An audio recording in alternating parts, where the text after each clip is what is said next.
Gloria a Jesús, el tema de hoy, el Mesías es Dios bendito por los siglos. ¿Qué quiere decir esto? Esto prácticamente quiere decir que Jesús de Nazaret es digno de toda adoración porque Él es Dios. Y como Él es Dios, Él es bendito por los siglos, o sea, eternamente y para siempre. Continuamos en esta serie que hemos tomado los estudios acerca de la cristología, el estudio de la persona de Jesús en cuanto a su ministerio, y estamos viendo varias porciones bíblicas que nos dan un conocimiento más profundo de la persona de Jesús. Nos hemos estado ya gozando en las semanas pasadas y recibiendo esta palabra de Dios. Yo en lo personal me he edificado bastante estudiando de nuestro Señor directamente, aunque toda la Biblia desde Génesis a Apocalipsis da testimonio de Cristo Jesús, pero ahora nos hemos enfocado en la persona de Jesús. Este día vamos a estar viendo tres cánticos cristológicos o tres cantos acerca del Cristo que aparecen en el Nuevo Testamento, ya que este primer capítulo es como un poema, es algo poético y por eso se le puede llamar un cántico. Además de eso vamos a ver uno que está en Filipenses, que es bien reconocido, y vamos a ver en el libro de Apocalipsis los cantos que le cantan, por lo menos uno de los cantos que le entonan a Jesús, el Cordero de Dios, que quita el pecado del mundo. Comenzamos entonces con esta porción en San Juan capítulo 1, versículo 1, nos dice allí: en el principio era el Verbo, y el Verbo era con Dios, y el Verbo era Dios. Este era en el principio con Dios.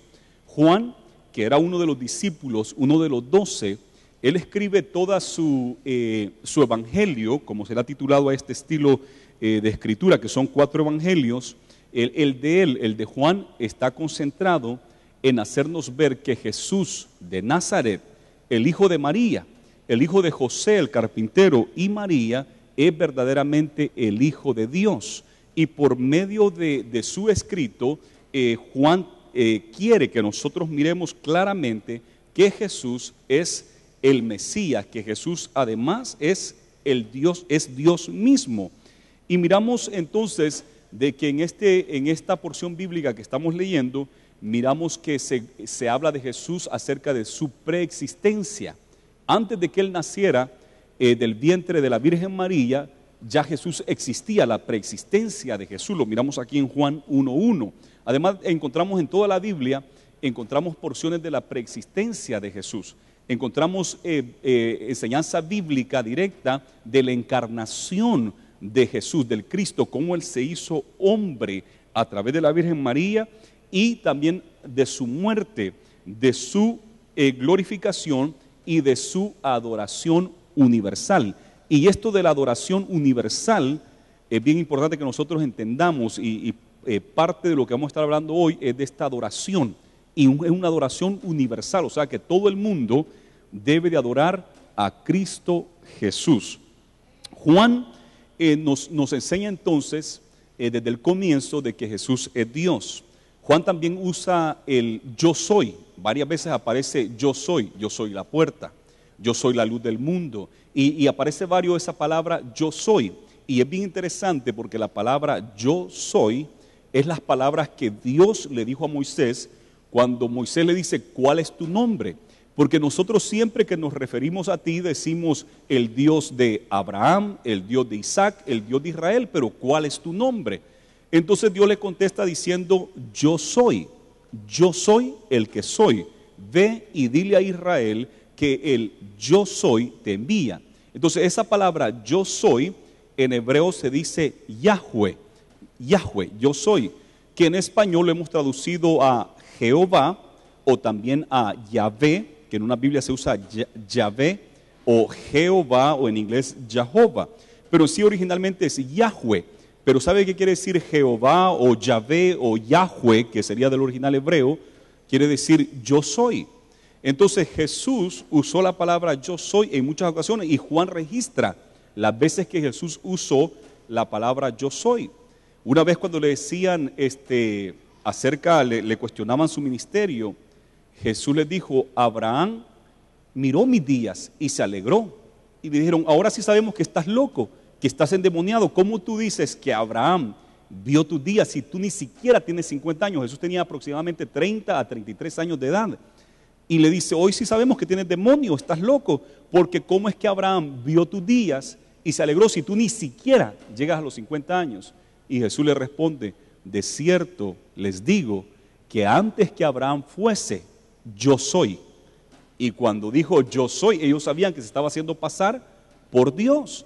Antes que Abraham fuese, Yahweh, yo soy. O sea que Él existió desde antes, porque Él es Dios hecho hombre, encarnado se hizo hombre y habitó entre nosotros. Juan demuestra eso. Trata de que la gente entienda de que Jesús es Dios mismo hecho hombre en esta tierra. Y yo quiero pedirles que pongan mucha atención de eso, porque yo sé que por ahí vienen diferentes ideas, diferentes filosofías, tanto en la universidad, donde sí aceptan al Jesús histórico, a la persona histórica de Jesús, así como aceptan a Alejandro Magno, aceptan a George Washington, el presidente de Estados Unidos, y otros personajes de la historia. Así también aceptan a Jesús. No hay duda de que Él caminó en esta tierra, nadie tiene duda de eso. Pero algunos quieren dudar de que Él sea Dios. Además de eso, entre la gente que hemos recibido el Evangelio de Cristo Jesús, hay unos grupos que tratan de decir que Jesús no es Dios. Y eso es un problema, porque la Biblia nos enseña que Jesús es Dios y que para poder ser salvos tenemos que aceptar a Jesús como nuestro Dios y Salvador. Y uno de los grupos que cree que Jesús no es Dios y que está trabajando arduamente en los grupos de los testigos de Jehová. Ellos niegan de que Jesús sea Dios. Y entonces, nosotros debemos de estar seguros de lo que la Biblia dice. Por eso es que hoy vamos a estar viendo estas porciones bíblicas. Es importante que usted tome nota, porque por ahí llegan a su puerta, por ahí confunden a algunos, y es una tristeza que algunos de los que antes teníamos la fe en Cristo Jesús, ahora algunos se han hecho de otras religiones porque ya no creen que Jesús sea Dios, y ese es un problema. O cuando llegan los jóvenes a la universidad, dejan de creer en el Jesús bíblico, porque los profesores de la universidad le enseñan otra cosa, pero nosotros tenemos que ver lo que dice acá y entenderlo, porque esto es lógico, no es una fe ciega de ninguna manera, esto es algo bastante lógico. Incluso Dios dice, vengan y razonemos juntos.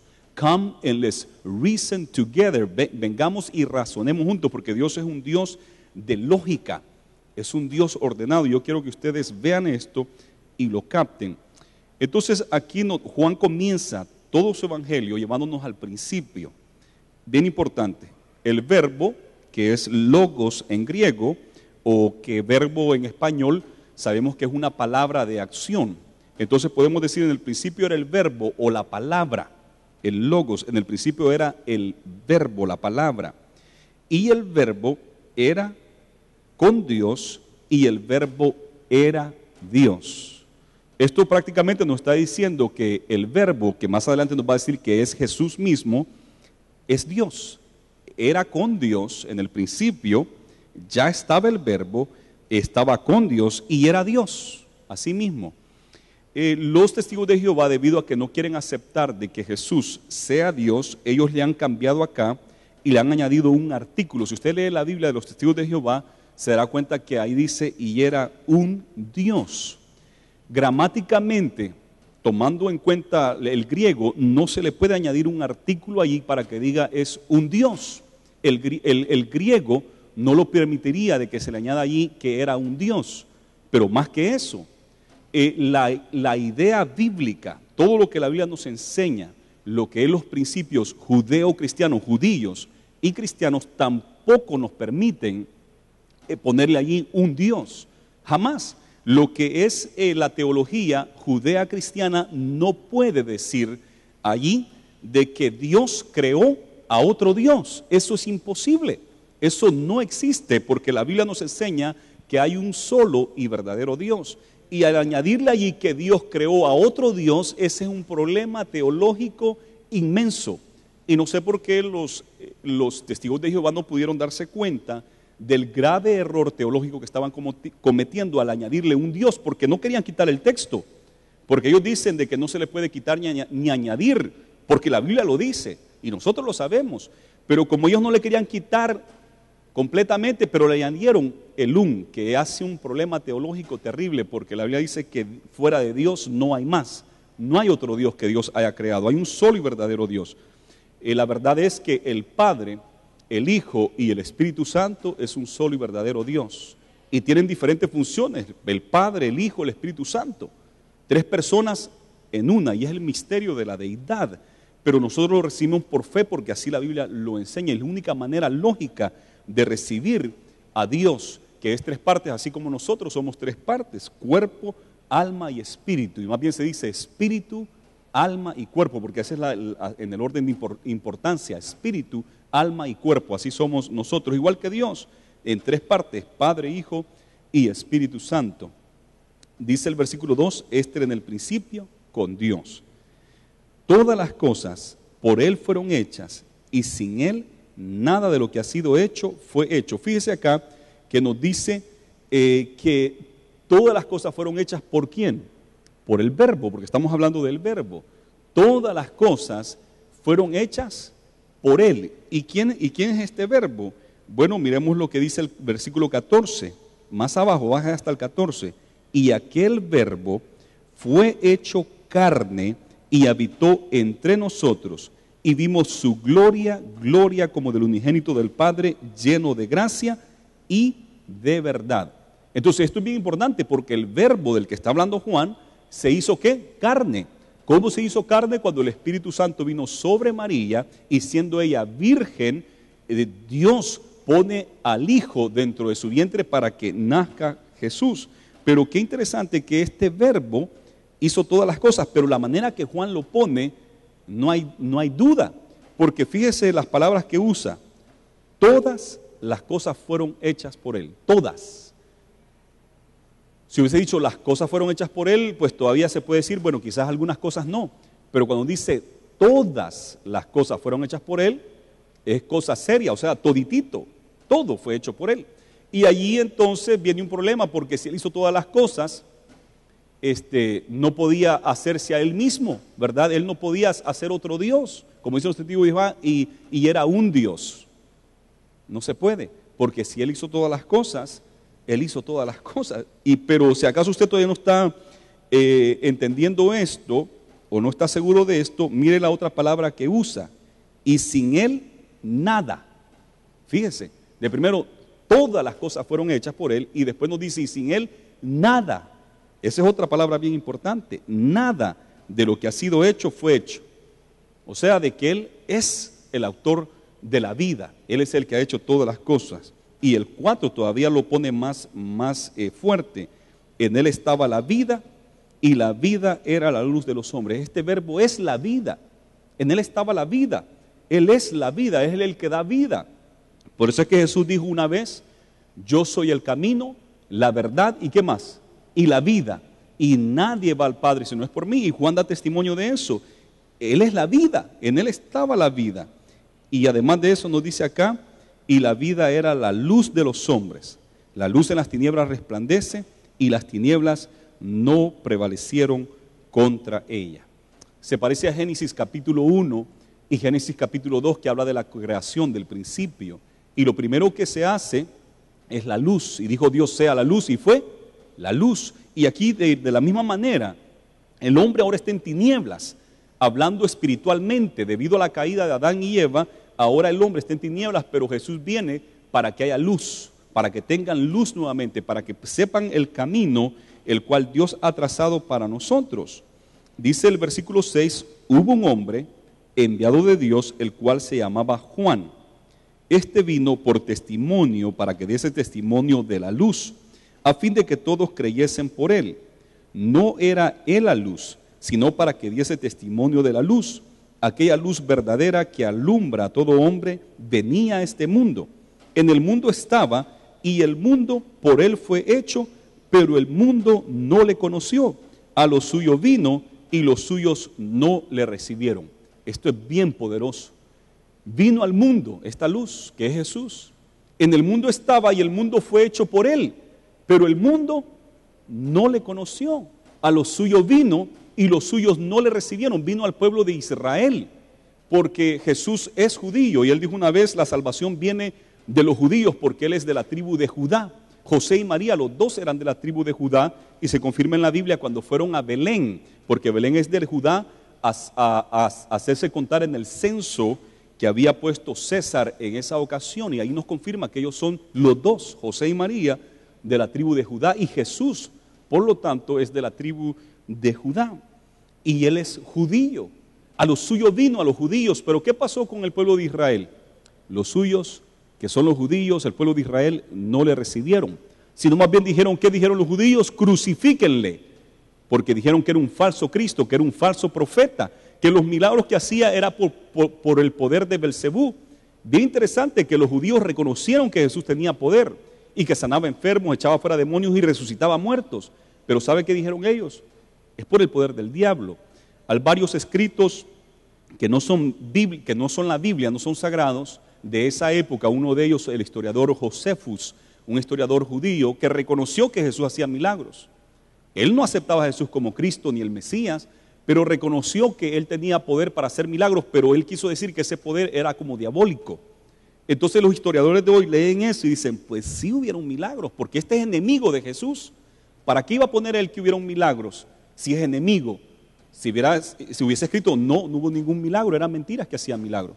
Pero este hombre tuvo que reconocer porque eran miles y miles y miles de personas que daban testimonio que Jesús hacía milagros y prodigios. Entonces lo aceptan porque no hay nada más que hacer que aceptar de que Jesús es milagroso, que él hace milagros y prodigios. Pero lo único que pueden hacer es decir, no era de Dios, era del diablo, era un poder oculto, maligno, pero reconocen que había un poder.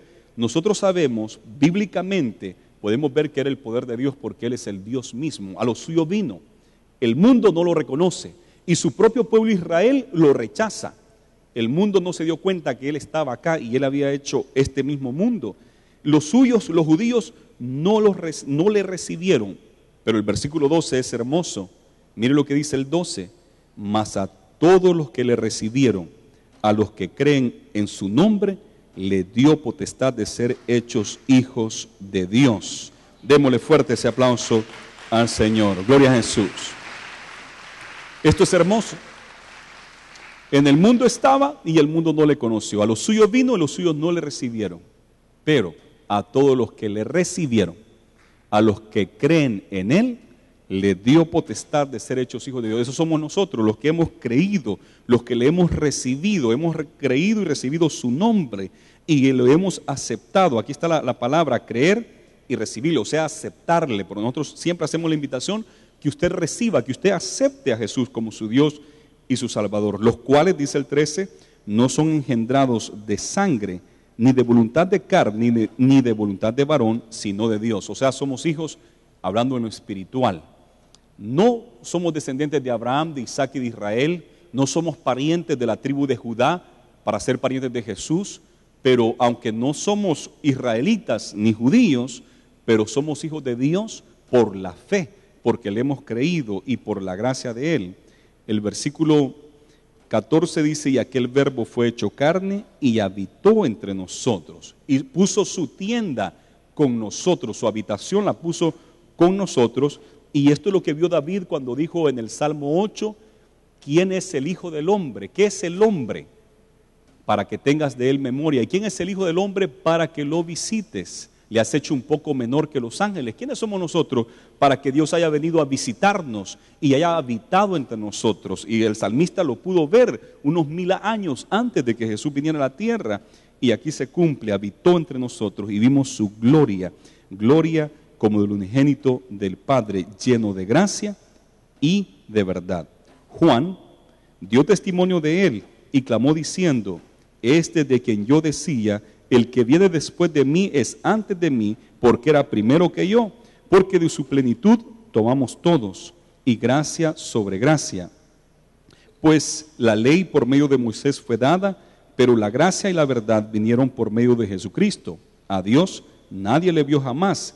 El unigénito Hijo que está en el seno del Padre, Él le ha dado a conocer. Así que aquí claramente podemos ver que el Hijo y el Padre son la misma sustancia.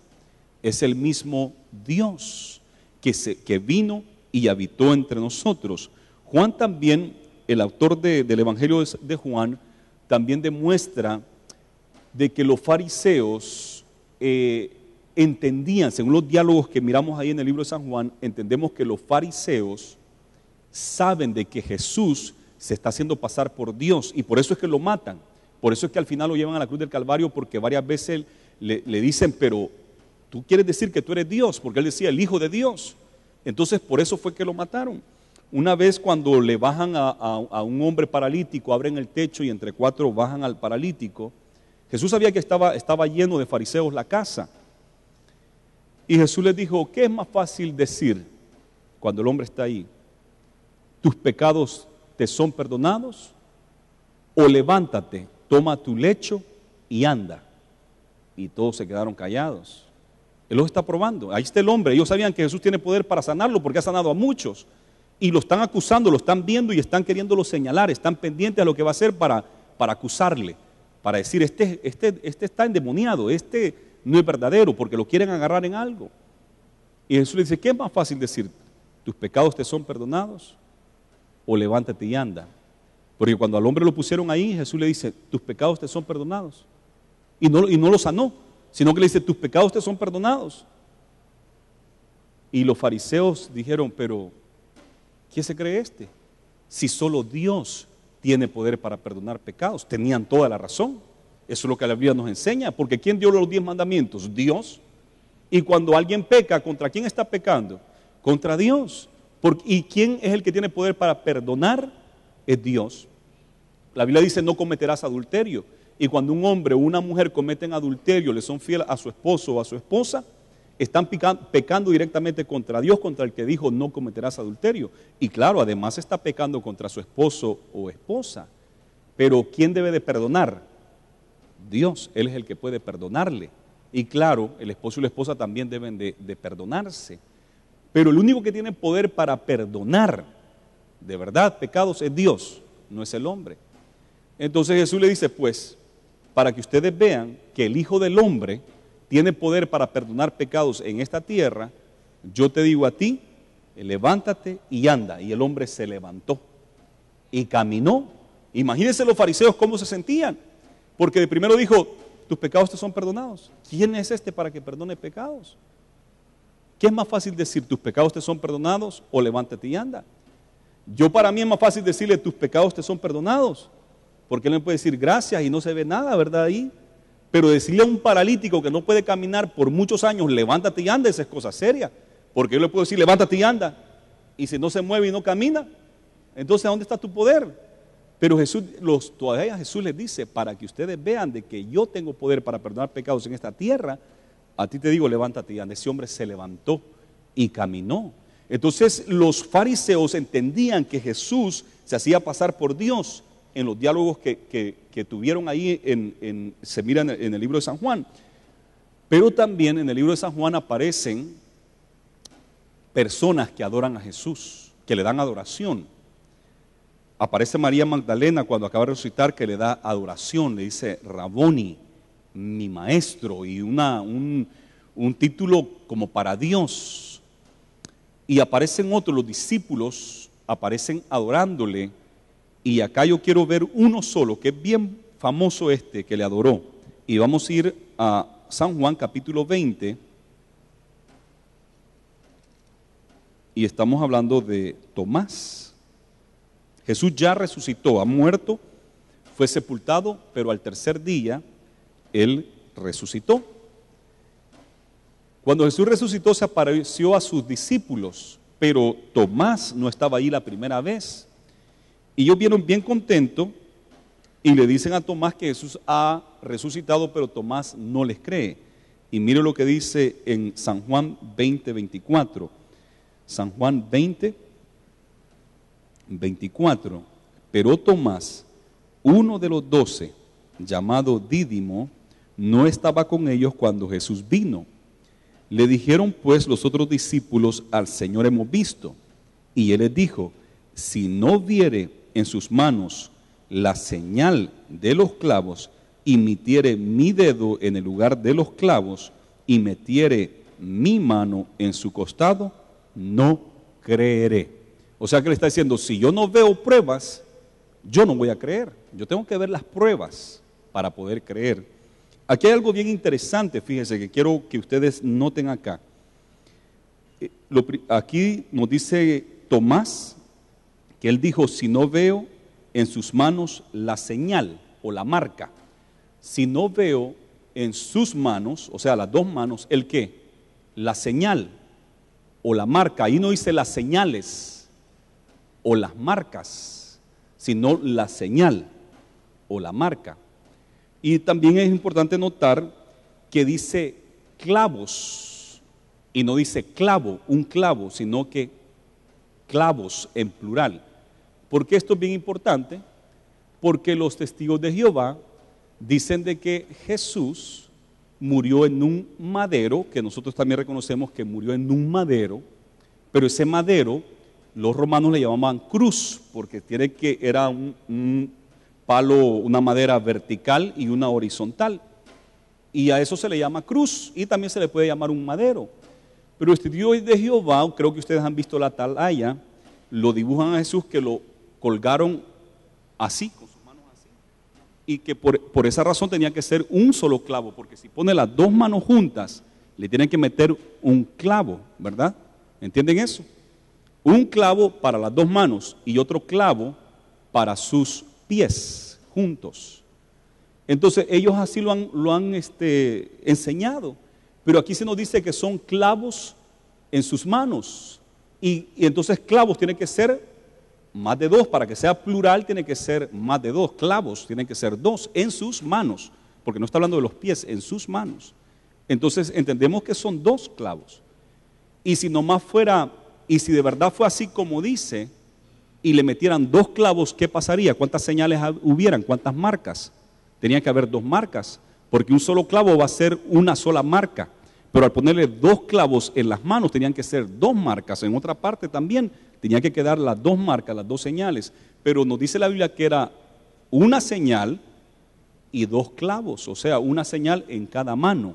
Entonces, por lo tanto, tenía que quedar extendido. Bíblicamente lo podemos ver, pero ¿sabe qué más? Históricamente lo podemos ver, arqueológicamente lo podemos estudiar, y científicamente podemos estudiar de que es verdad de que Jesús murió en la cruz. Y yo digo, qué bueno que los testigos de Jehová hasta en eso se equivocaron, porque alguien cuerdo que quiera hacer el análisis profundo se daría cuenta de que los testigos de Jehová están equivocados en que era en un madero así, porque científicamente, arqueológicamente, se puede dar cuenta uno que era una cruz, y eso está bien registrado en la historia del mundo. Eso está allí, cualquiera lo puede estudiar. Y qué lástima, o en parte qué bueno, que sus líderes que se inventaron esta nueva idea de pensamiento religioso no se dieron cuenta de eso, porque es una ignorancia pensar de que fue así en un madero como ellos lo dibujan, y ellos pelean por eso porque dicen que debe ser así. Qué ignorancia, porque históricamente y arqueológicamente está comprobado de que es en una cruz. Y aquí el versículo mismo claramente nos enseña que eran más de un clavo en sus manos. Eso apúntelo por allí, y ahí se puede ver el desorden que estas personas están enseñando. Dice el versículo 26, 8 días después estaba otra vez sus discípulos dentro, y con ellos Tomás. Esta vez está Tomás. Llegó Jesús estando las puertas cerradas, y se puso en medio de ellos, o en medio, y les dijo, paz a vosotros. Luego dijo a Tomás, pon aquí tu dedo y mira mis manos, y acerca tu mano y métela en mi costado, y no seas incrédulo, sino creyente. Entonces Tomás respondió y le dijo, Señor mío y Dios mío. Jesús le dijo, porque me has visto, Tomás, creíste. Bienaventurados los que no vieron y creyeron. Tomás ha pedido una señal, quiere ver, quiere evidencias. ¿Y qué hace Jesús? Jesús es tan bueno que le da las evidencias. Sé de varios gente muy intelectual, científicos, abogados, doctores de la ley, actuales, que han pedido evidencias, porque dicen, ¿cómo está esto? Si esto es un mito, eso de Jesús. Y han pedido evidencias a Dios, de acerca si verdaderamente Jesús es Dios y Jesús es el Cristo. Y saben que lo han encontrado. Lee Strobel, me parece que es el apellido, Lee Strobel, él era un abogado, un hombre intelectual, su esposa se hizo cristiana y él decía, pero esta mujer está loca, ¿por qué va a creer a una mitología? ¿Por qué va a creer a eso que es tan absurdo? Y él se metió en una investigación profunda usando todo su conocimiento de abogado para demostrarle a su mujer y al mundo entero que lo de Jesús era una fábula, así como Santa Claus, que Jesús era una mitología, así como los dioses de los griegos. ¿Y sabe qué encontró? Una montaña de evidencia demostrando que Jesús verdaderamente es el Cristo. ¿Y qué pasó con Lee Strobel? Se convirtió y escribió su libro que se llama The Case for Christ, el caso para Cristo Jesús. Es impresionante todo lo que él encontró, y varios pastores, después que leímos eso, él miró cosas que nosotros no habíamos visto, que son impresionantes.